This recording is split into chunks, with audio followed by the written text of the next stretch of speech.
tenemos un Dios de toda restauración. En la Biblia conocemos a un Dios restaurador. No importa qué tan difícil sea la situación en la que hemos caído, podemos confiar que para Dios no hay nada imposible. Es un Dios que se deleita en restaurar.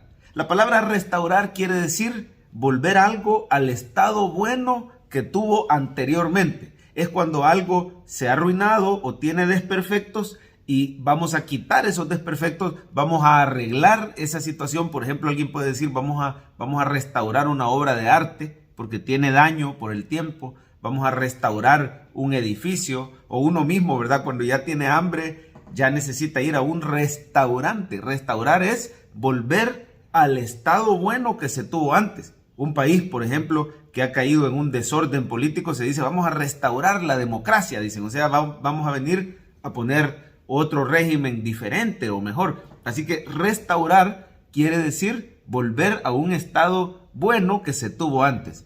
Pero mire qué interesante que Dios cuando restaura deja las cosas mejor que antes. Yo no sé qué situación estás viviendo hoy, pero Dios quiere decirte en el nombre de Jesús, recuerda que yo soy un Dios restaurador. Tu vida, si me la entregas a mí, dice el Señor, tu vida va a estar mejor que como estuvo antes. Cuando Dios restaura, Él no anda reparando. Cuando Dios restaura, lo hace todo nuevo. Y la obra de Dios siempre es mejor que como estuvo antes. Él abre sendas donde pensamos nosotros que no hay camino. Él es experto en hacer florecer desiertos. Tenemos un Dios restaurador. Esto se ve en toda la Biblia. Personas o naciones como el pueblo de Israel que caían en situaciones terribles de desgracia, ¿verdad? Producto del pecado, producto del desorden, producto de la maldad de la humanidad. Usted sabe que vivimos en un mundo bajo la maldición del pecado. Y la tendencia de nuestro corazón es a alejarnos de Dios y a desobedecerle, a olvidarnos de sus mandamientos. Esto le había pasado al pueblo de Israel y Dios levantaba profetas, como el profeta Isaías que estamos leyendo hoy día en diciembre de 2021. En el profeta Isaías podemos ver que sus funciones principales, las funciones principales del profeta del Antiguo Testamento era denunciar el pecado y la maldad. Ellos ponían el dedo en la llaga y le decían al pueblo de Israel, estás fallando en esto, en esto, en esto, te has olvidado de Dios.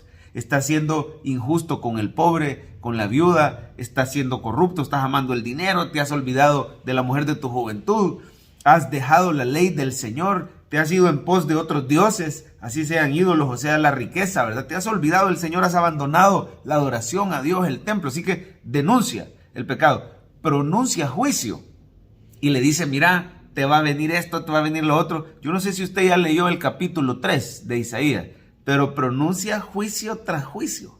Y bien interesante cómo se ve que muchas veces el juicio de Dios es a través de malos gobernantes, gobernantes sin experiencia que ponen patas arriba, por decir así, la ciudad o la nación, gobernantes que aprueban leyes que van en contra de la palabra de Dios. Muchas veces el juicio de Dios a las naciones de la tierra puede venir a través de gobernantes impíos que se apoderan de esas naciones y que aprueban cosas que van en contra de la palabra de Dios.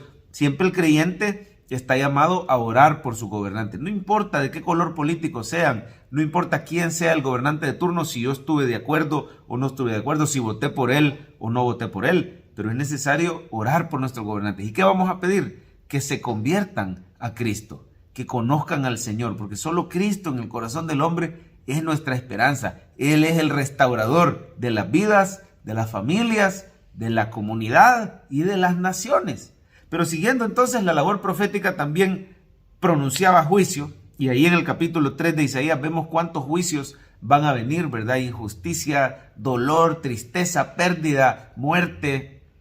Todo esto dice la Biblia que la paga del pecado es la muerte, las consecuencias de nuestros actos. Muchos estamos ahí viviendo las consecuencias de nuestras decisiones, independientes de Dios.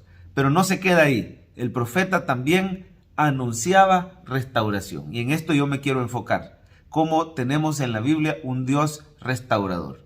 Que a pesar que el pueblo había caído en una situación terrible, no se queda Isaías en el capítulo 3. Tenemos ese capítulo 4. Ese capítulo precioso que habla de un futuro glorioso de restauración.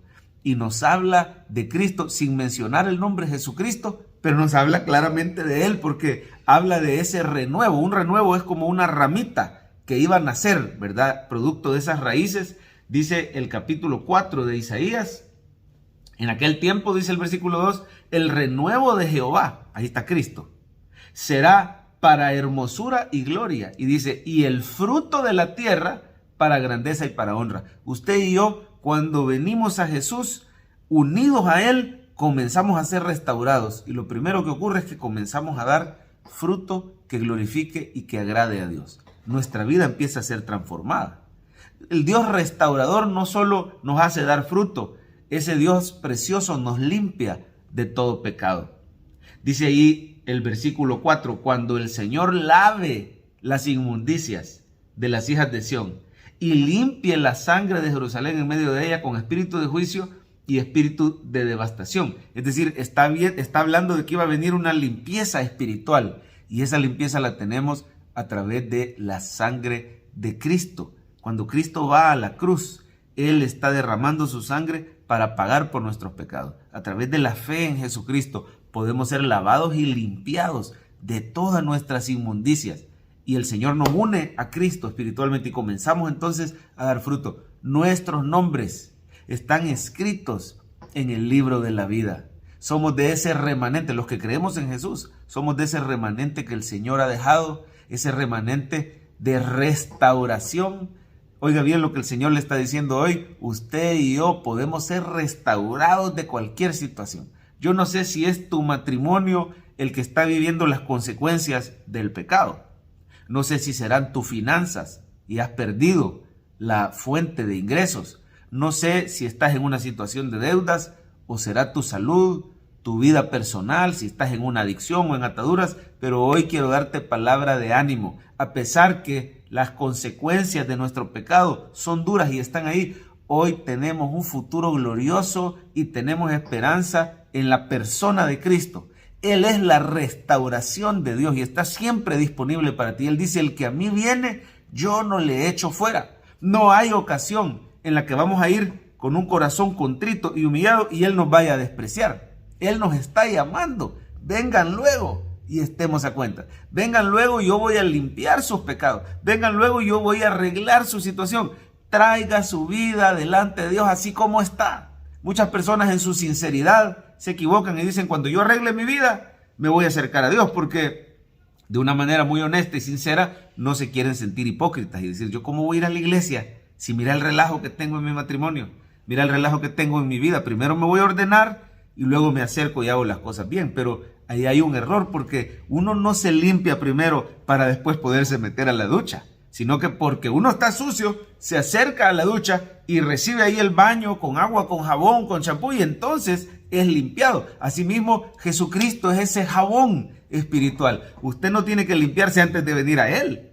Tiene que venir a Jesús así como está. Y tiene que saber que en su sangre preciosa, en su sacrificio en la cruz, hay poder para lavarnos de nuestros pecados. Dice la Biblia, si confesamos nuestros pecados, Él es fiel y justo para perdonar nuestros pecados y limpiarnos de toda maldad. Si alguno cometiere pecado, dice, abogado tenemos para con el Padre, Jesucristo el justo. No tardes ni un día más. Aquí en los tiempos de Isaías, Cristo solo era anunciado, no había venido. Pero hoy en los tiempos que tú y yo estamos escuchando este mensaje, Cristo ya vino. Y Él te está llamando. Y Él está disponible para ti 24/7. Pero no te tardes. Las consecuencias del pecado son devastadoras y pueden ser peores. Mejor ven hoy mismo a Jesús. Entrégale tu corazón. No importa cuál sea tu condición. Él es poderoso para restaurar. Jesús es un Dios todopoderoso, amoroso y restaurador.